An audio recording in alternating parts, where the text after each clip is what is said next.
Watch this episode at 2x speed. It's good for the algorithm, and I feel like I speak at a very 2xable speed.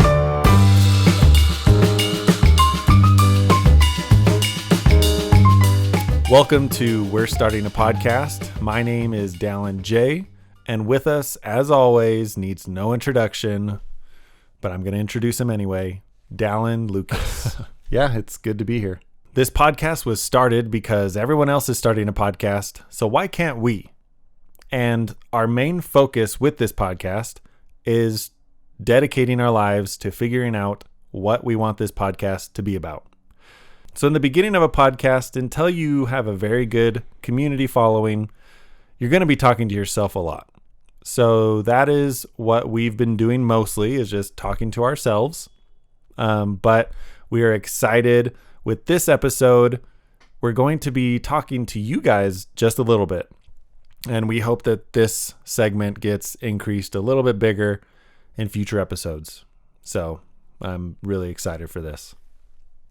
So a pretty successful segment in a lot of podcasts is where they read comments from previous episodes left by viewers, listeners, and they answer those questions or simply give those people a shout out, because I don't know about you, but whenever I get a shout out on one of my favorite podcasts or Instagram or whatever, it's kind of exciting, and it makes me feel kind of good. Even if what I left wasn't that interesting, it's still cool to see like someone that you're listening to is actually listening back to you. And so I have a few comments that we're going to be reading today, and might as well just dig right in. Let's go.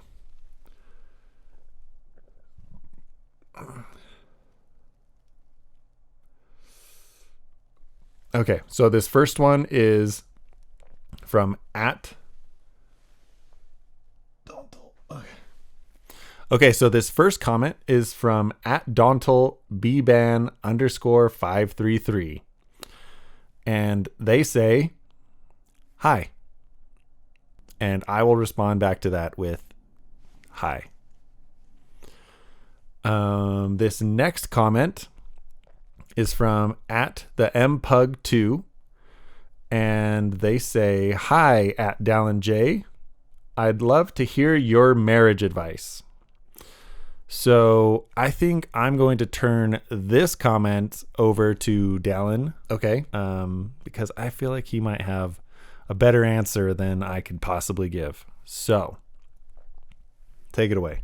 Kind of put me on the spot with this one, but I'll gladly take it on. Let's see. What good advice? I know, putting you on the spot. Okay, so I know people have all kinds of opinions and advice for married couples. But honestly, I feel like this is probably so simple, but I feel like it is overlooked as well. But simply just communication. Just speaking with your spouse. I feel like most misunderstandings happen because of someone withholding information, not speaking their mind, not being honest with themselves, and then in turn, they're not being honest with their spouse. So yeah, just speaking to them. Yeah, that's like really the biggest thing. Like, for example, if you are planning a trip, whether it's with work or whether it's with your family, I would advise speaking to your spouse. They need to know what's going on in your life just as much as you would like to know what's going on in their life. Because you're not with each other 24/7. As much as you would like that, or maybe you wouldn't like that, I would like that. You don't always have that luxury. Yeah. So communicating what your schedules are going to be is pretty important. I mean, if there's no communication, it's kind of like just living with your college roommate who has a different major than you. You don't have a lot to talk about. You have different schedules. So communication is pretty important. Another thing is if you need some help with something, whether you're struggling with something or you just need someone to help you out, your spouse is there. And you would be surprised at how much they actually want to listen to you. So if you talk to them, they'll want to listen. So speaking is very important. It builds your bond stronger. You get to understand the other person more. And if they don't want to listen to you, and if they don't want to communicate with you, then you might need to get the assistance of somebody else to intervene and have some communication on what you need to be doing with this marriage, because without communication, you're going to have some problems. And I think that's all I got. Very good. Yeah, this is why I had you answer this question. Felt like you would be really good at it. Okay, let's see. This one is from at Aiden WXIE. Aiden Wixie, I'm guessing. I don't know. But they say, you have 666 subs now, Skull. And yes, that was true when you commented, but we have over 700 now. And I would just like to say with deepest sincerity, thank you guys for subscribing. We couldn't do this podcast without you guys. We probably still would, but it is definitely way more alive and way more interesting with you guys to watch, and we can feed off of you. So thank you again for subscribing. It's going to be a journey. We're figuring this out. I hope you guys can help us figure this out as well. This is going to be fun. So thank you again. And that is all the comments we have for today. But don't worry. I hope you guys leave some more so we can have more comment sections in the future. Today's episode is brought to you by Cream Savers. This is the orange cream flavor, and we also have the strawberry cream flavor. Flavors together, lasting forever. Gra! Creamiest, dreamiest lifesavers yet. Cream Savers. Yum. All right. Thank you to our sponsor. And now we are going to move on to a section that I am really looking forward to hearing from Dallin. He's going to pretty much take over for this one because the Oscars is one of your favorite holidays, if not your favorite holiday. And one popular thing that people do around this time is they give their tier list of the Best Picture nominees. And we have 10 for this year. And I am excited to see how you would rank all of them. So without further ado, take it away. Okay, so this is, I think this is one of the first years that I've actually watched all 10 of the movies for Best Picture. And there's a reason why all of these were nominated. They all clearly have a lot of passion and love and effort put into each of them. But it always comes down to opinions and what you actually enjoy. And that's kind of how I'm going to tier these, is really how much each of these films affected me, and thus like how I feel like it would affect somebody else as well. Because I'm not gonna lie, these are all great, and they all have very I don't know how to put this. They all have very passionate fans.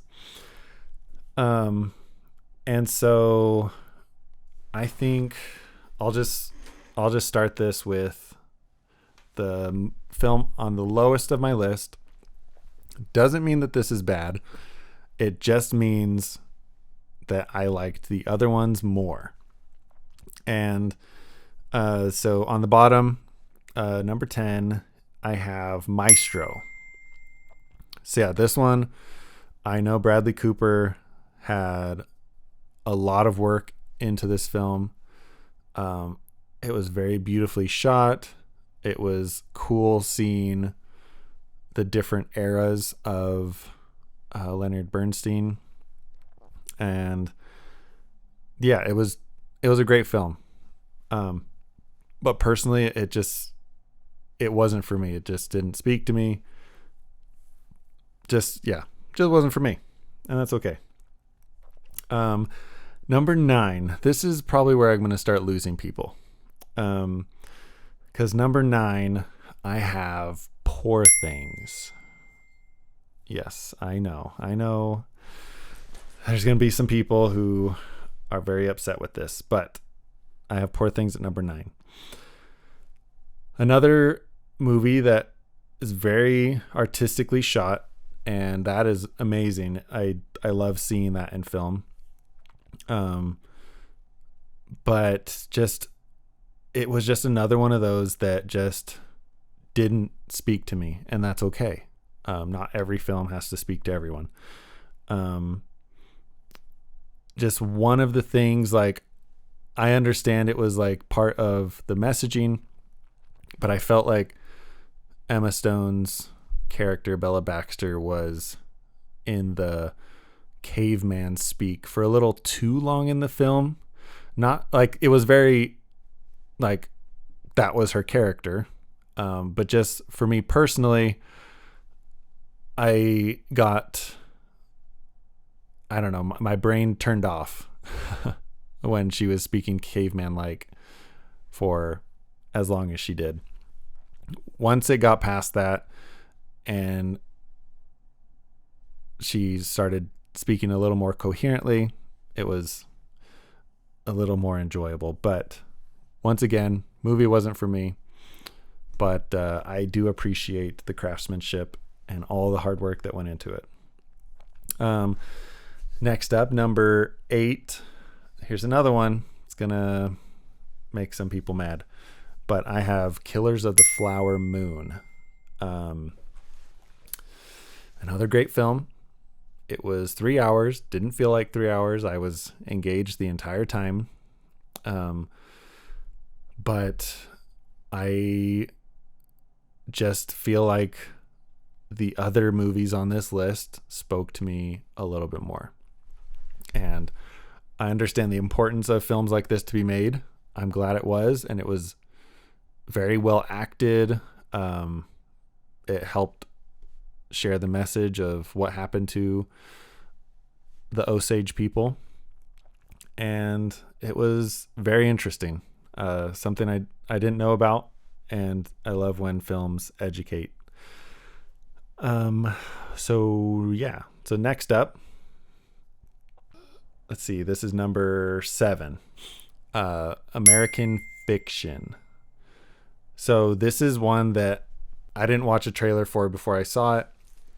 No expectations going in. And I enjoyed it way more than I thought I would. And the more it went on, the more I was just like, this is fun. Like I like this type of storytelling where it's very self-aware, but like it like plays with that self-awareness though. So I really enjoyed it. Once again, well acted. All of the actors in this were so good. And yeah, it was a really good time. Which brings me to my number 6. And this one I know is a lot of people's favorites for Christmas time. But it was The Holdovers. So Paul Giamatti doing his thing. He's a teacher. And it really felt like a 70s film, like something shot in the 70s. And I thought that was really cool. And it was a fun way to tell the story because it was set in the 70s. And yeah, it was really, for how simple the story was, it was very engaging. And I felt like I got to know each of the characters pretty well. So yeah, Holdovers. I have that one on number 6. Okay, here we go. Top 5 for me. So this one is interesting because half of it is in English, the other half is in French. And so, yeah, you know what it is. It's Anatomy of a Fall. And this one was another one that I had no idea what it was before I got into it. I kind of like watching movies that way. No trailers, no spoilers. But yeah, it was very engaging. I know I've been using that word a lot, but it really was. It was a court case, and it was interesting because it was a court case in another country, and the format of their proceeding is a little different than what we're used to in America. And it was really interesting, like the way that they would, as far as the movie goes, it would bring out different pieces of evidence to show like who killed the husband or how did the husband die. And so it's nice that they give these little bits of information throughout the film to keep you guessing. It's like, did she kill the husband or did she not? And like they just give you these little nuggets, and you leave the film talking about it. Let's just say that you do talk about it, and I really love that about films, and not just talking about how bad something is, because that happens too with a lot of movies. But this one, just like, it was so well done, and I kept talking about it afterwards with some of my friends. So that was number 5. Number 4. So this one, I might be a little biased because I love the Sundance Film Festival. Gotta show love for Sundance. Yeah. And yeah, the Sundance Film Festival is amazing. And this was one of those. And this one is Past Lives. This one is in Korean and English. This is another one that you had to have subtitles to pay attention to. But it was just a different way of telling a love story. And I very much enjoyed the way that it ended out. And I know it came out earlier in the year, so it was a little bit harder for me to remember exactly what happened in it. But I remember talking to my friend afterwards, and how like I really appreciated. It wasn't a twist, but it just didn't end the way I thought it was going to, and I'm glad for that. So Past Lives, I give that one the number 4 slot. So here is where it gets a little more difficult.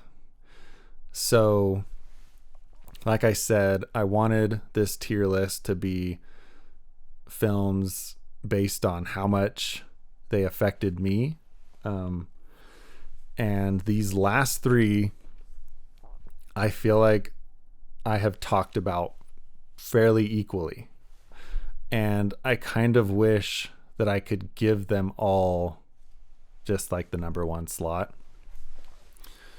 But because of the way these lists go, people want a definitive list. They want me to give the numbers. And the only movie that I saw twice on this list, I'm going to put it at number 3. And it kind of hurts me a little bit because this movie really did speak to me emotionally. And it's one of the, I think it might be the only movie that I actually cried in. I think so. From this list. But that was more personal, the reasons why, not necessarily what the film portrayed, but the film did a really good job at bringing those emotions out of me. So Barbie, it was so good. It was such a fun experience. I love event films where everyone in the audience is just completely engaged, having a good time, people dressing up. I don't know if we'll ever have a movie experience like that. I mean, I don't know if we're going to have one for a while, but it was definitely a fun time. So now for my number 2. This one is an interesting one. So this one takes place during World War II, and a lot of intense things happened during World War II, and one of those things was Auschwitz and all of the Jewish people who were killed in the Holocaust. And so number 2, in case you didn't know already, is Zone of Interest.